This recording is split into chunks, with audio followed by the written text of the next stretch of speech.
खामोशी की अदालत में गुम होता इंसाफ। एक जज, एक बेटा और एक सवाल।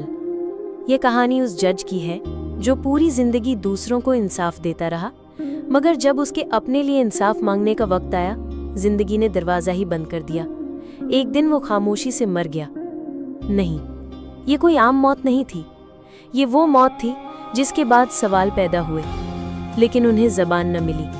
आंखें नम थीं, लेकिन होंठ सी दिए गए थे। उस जज का बेटा और बीवी दोनों कुछ कहना चाहते थे, बहुत कुछ, मगर उनके शब्दों के सामने एक बहुत बड़ी दीवार थी, डर की दीवार। इतनी ऊंची, इतनी बेरहम कि उसके पार बस अंधेरा था।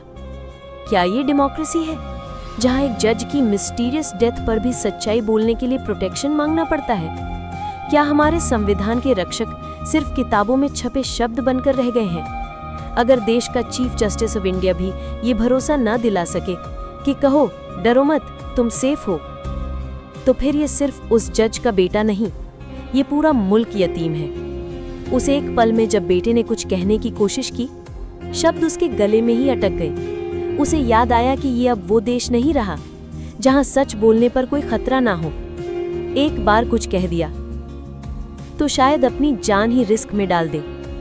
उसकी माँ, वही औरत जो अपने पति को इंसाफ की मिसाल समझती थी, आज उसी इंसाफ को ढूंढ रही थी।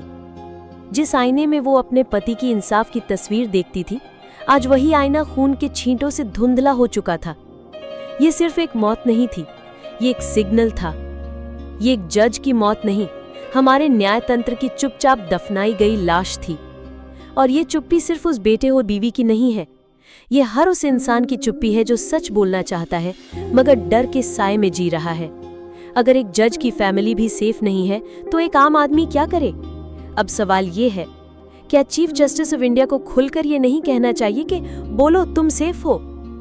क्या प्रधानमंत्री को ये नहीं कहना चाहिए कि ये देश तुम्हारा है, सच कहो, सरकार तुम्हारे साथ है? अगर वो भी चुप है, तो ये चुप्पी एक जुर्म है जिसके हम सब गवाह हैं। सत्ता की चादर, डर की स्याही। हमने पावर को एक ऐसी चादर बना दिया है जो ना हमें प्रोटेक्शन देती है, ना वार्मथ, बस हमें घुटन में दबोच लेती है। हम उसे सिक्योरिटी समझकर ओढ़ते हैं, मगर वो एक इनविजिबल जेल बन चुकी है। क्या ये डेमोक्रेसी है? क्या हम उस इंडिया को खो चुके हैं जिसकी नींव ट्रूथ, करेज और जस्टिस पर रखी गई थी? एक जर्नलिस्ट की पुकार। 23 नवंबर 2017, एनडीटीवी इंडिया का प्राइम टाइम। एक जर्नलिस्ट जो हफ्तों से गलत को देखकर चुप था, आखिरकार बोल उठा। उसकी आखिरी लाइन थी, अब जो होगा देखा जाएगा। ये सिर्फ एक डायलॉग नहीं था, ये उस दिल से निकली हुई चीख थी जो बरसों से दबाई जा रही थी। वो जानता था बोलने के बाद भी डर रहेगा। हर शब्द उसके लिए एक जख्म था, मगर फिर भी उसने कहा, क्योंकि अब साइलेंस खुद एक क्राइम बन चुकी थी। क्या हम जागेंगे? इस कहानी का एंड तब तक नहीं लिखा जा सकता जब तक हम सब ये सवाल अपने आप से न पूछे। क्या हम सिर्फ स्पेक्टेटर्स बनकर रहेंगे?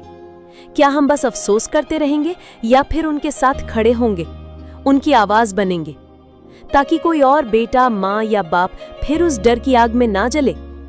ये सिर्फ उस जज की कहानी नहीं है, ये तुम्हारी कहानी है, मेरी कहानी है, हर उस शख्स की कहानी है जो इंसाफ चाहता है। खामोशी का वक्त खत्म हो चुका है। अब जो होगा वो हमारे करेज और चॉइस से होगा।